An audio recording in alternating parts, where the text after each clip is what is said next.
This is really the big test this afternoon. The kick-off, Australia kick-off at 7:30 here. The first Socceroos pioneered international football in Australia. Captained by Peter Wilson, the 22-man squad had entered uncharted territory.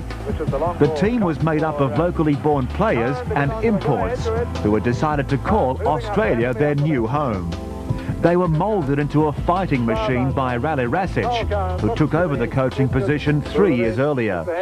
The torturous qualifying campaign took the team to Iran, South Korea and Hong Kong, but more importantly, fired the imagination of a sporting nation. For the first time, the country's Cinderella sport got a look in on the nation's front pages. Never before had an Australian team competed in the world's most elite tournament. Their introduction to World Cup football was against West Germany, East Germany and Chile. But the Socceroos' presence among the world's top 16 nations cemented the World Cup as a major event for all Australians and not just soccer fans. And that remains true today.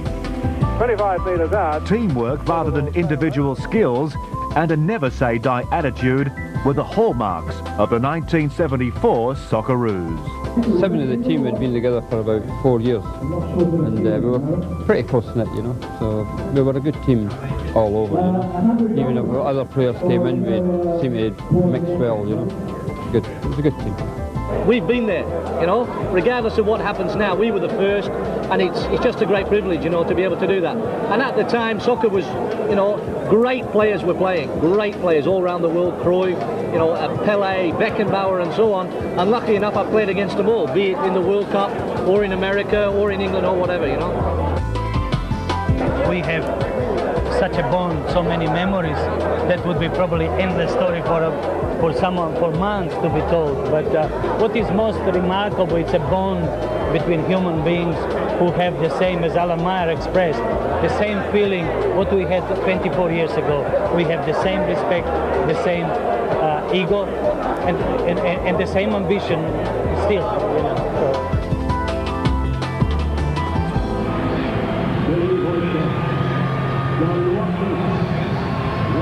Well, there it is, the team of 74 in the flesh, now coming out onto the park in these fantastic vintage cars, John, by the way. But that must bring some memories back for you. What was that those bunch of guys like? Well, I think it was the team spirit that got us through. It was a very close family. They'd been together for about 8 years. And we had no right to be there when you look back. Part-time players, no National League here, no images from the likes of SBS to show what the game is like in the rest of the world. No professional football in any respect. Beating 1, 2 and 3 in Asia, Iran, Iraq and South Korea, or before that the likes of Japan and South Korea. But the guys, we've had a great weekend here. We've got together. Some haven't seen one another since that World Cup. And it's terrific that they're being honoured in such a fashion. The boys are enjoying it. We've had a great time. Their achievement was before their time. Ray Bart's there on the left, and Johnny Watkiss. There's Manfred Schaefer on the right. Jimmy Fraser.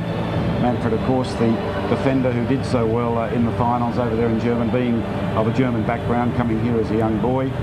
But it was amazing that Australia qualified in those circumstances, because we weren't professional in any sense. We all had jobs here. We trained. There's Ernie Campbell on the right, Ray Richards, the midfield general in those days, on the left.